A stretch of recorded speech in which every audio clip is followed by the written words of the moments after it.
वेग आलाय असं कळतं. नाही, एकदा एक स्पष्टपणे मी आपल्याला सांगतो की विलिनीकरणाची चर्चा ना दिल्लीत आहे ना गल्लीत आहे. त्यामुळे ह्या भेटीगाठी काही दिल्लीच्या किंवा राज्यातल्या कुठे काही होत असतील तर त्या विलिनीकरणाच्या आहेत असा गैरसमज महाराष्ट्रातल्या जनतेला करून घेण्याची आवश्यकता नाही आणि ती शक्यता पण नाही. त्यामुळे भेटीगाठी जर का असतील तर त्या वैयक्तिक कारणामुळे असतील किंवा आता त्या पक्षाची भूमिका लोकसभेत काय मांडायची, विधानसभेत काय मांडायची, त्या पक्षाची भूमिका येणाऱ्या काळामध्ये मांडण्याच्या दृष्टिकोनातून त्या भेटीगाठी आहे. पण विलिनीकरण हा विषय कुठेही नाही. सर, काल रेवती सुळे यांचा रिसेप्शन झालं दिल्लीला. तिथे पार्थ पवार, जय पवार सगळेच गेले. बहिणीही गेल्या नाही, त्यामुळे काही चर्चांना उधाण येत आहे.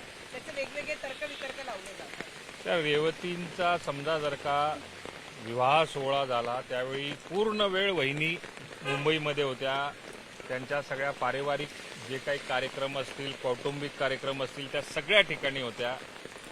तर हा विषय जर का असेल, काल जर का जय पवार असतील, पार्थ दादा जर का त्या ठिकाणी असतील तर वेगळं त्याच्यामध्ये नसण्याचं कारण, त्याचे काही इश्यू होण्याचं काही कारण नाही. विवाह पार पडण्यापर्यंत जर का वहिनी होत्या तर रिसेप्शनला गेलंच पाहिजे असं कुठे काय. अमित शहा यांच्या दौऱ्यावेळी देखील सुनेत्रा पवार यांनी कुठेतरी अंतर राखून ठेवलं होतं असं दिसलं.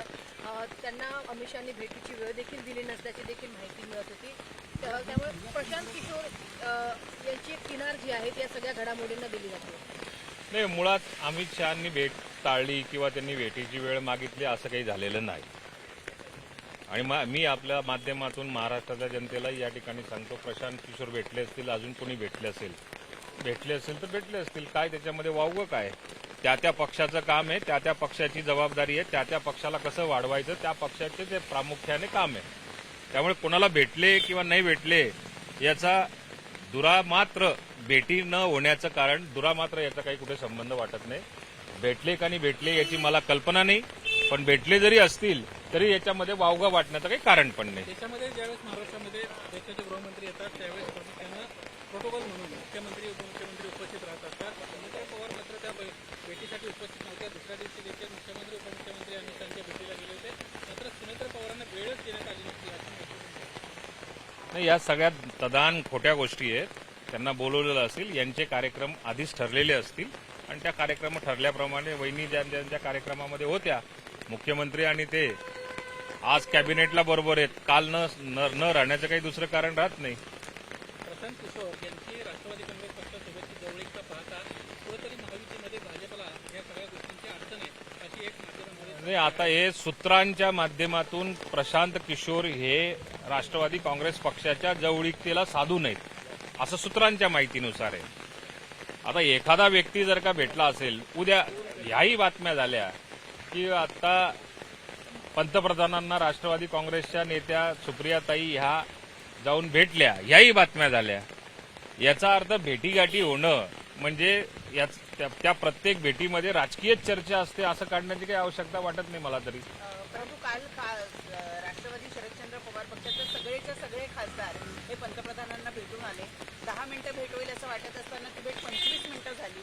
त्यावरून सुद्धा येत्या काळामध्ये विलिनीकरणाच्या संदर्भात चर्चा झाल्या असाव्यात किंवा येत्या काळामध्ये राष्ट्रवादी शरदचंद्र पवार पक्ष सरकारला पाठिंबा देणार आहे किंवा मदत करणार आहे अशा स्वरूपाच्या सुद्धा वेगवेगळ्या चर्चा या ठिकाणी होताना दिसतात. आता कालच्या भेटीवरून सुप्रियाताईच याच्याविषयी बोलू शकतात किंवा पंतप्रधान बोलू शकतात. आमच्यासारख्याने त्याच्यामध्ये कयास लावण्याची काही आवश्यकता वाटत नाही. प्रशांत किशोर यांना भाजपचा कडाडून विरोध असताना देखील राष्ट्रवादी काँग्रेस पक्षाची त्यांची वाढलेली जवळीक ही कुठेतरी आगामी दिवसात मिठाचा खडा पाडू शकते. एक तर पहिला एक विषय, प्रशांत किशोर आणि आमच्या पक्षाचं काय ठरलेलं आहे नाही ठरलेलं आहे याच्याविषयी मला कल्पना पण नाही आणि तसं असेल असं मला काही वाटत पण नाही. राहिला दुसरा प्रश्न, प्रशांत किशोरांविषयी समजा गैरसमज जर का असतील, 2014ची निवडणूक ही माध्यमांमधनं जी बघितली ती भारतीय जनता पार्टीनेच त्या ठिकाणी प्रशांत किशोरांची नेमणूक केलेली असेल, त्याच्यानंतर त्यांनी बदल केला असेल. त्याच्याविषयी आपल्या मनामध्ये किंवा आमच्या पक्षामध्ये किंवा महाराष्ट्राच्या जनतेमध्ये दुराग्रह होण्याचा काही संबंध येत नाही. भाजप पक्षामध्ये काही मोठे बदल केले जाणार आहेत का? प्रदेश अध्यक्ष बदलासंदर्भात सुद्धा चर्चा होती आणि किशोर यांनी सल्ला दिल्याचं देखील कळालं की प्रदेश अध्यक्ष बदलले पाहिजे. प्रदेश अध्यक्ष बदलाचा सुतराम सुद्धा संबंध नाही. राहिला प्रश्न की प्रदेश अध्यक्ष बदलाचा सूचना प्रशांत किशोर यांनी दिल्या असतील असं मला अजिबात वाटत नाही. आणि कोणाच्या सल्ल्यानुसार प्रदेशाध्यक्ष बदलवला जातो असंही कधी होत नसतं. हा पक्षाचा अंतर्गत मामला आहे, पक्षाचा अंतर्गत विषय आहे. ती जबाबदारी ही राष्ट्रीय अध्यक्षांची आहे.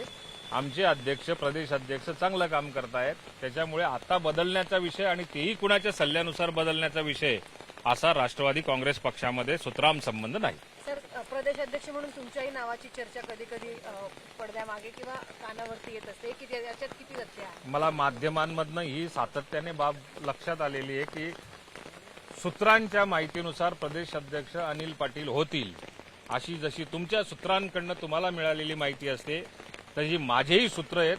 माझ्या सूत्रांच्या माध्यमातून मला असं वाटतं की माझं प्रदेश अध्यक्षाची चर्चा कुठेही झालेली नाही. पक्षाने दिली जबाबदारी तर सांभाळणार निवडणुका पक्षाचा कार्यकर्ता म्हणून राहण्यामध्ये मला सगळ्यात जास्त आनंद आहे. पक्ष काय कार्यकर्ता म्हणून काम करू द्यायची मला संधी वारंवार द्यावी अशी माझी इच्छा आहे. मी नेहमी फक्त साम टीव्हीच पाहते, कारण त्यांच्या बातम्या मला रिलेट करतात.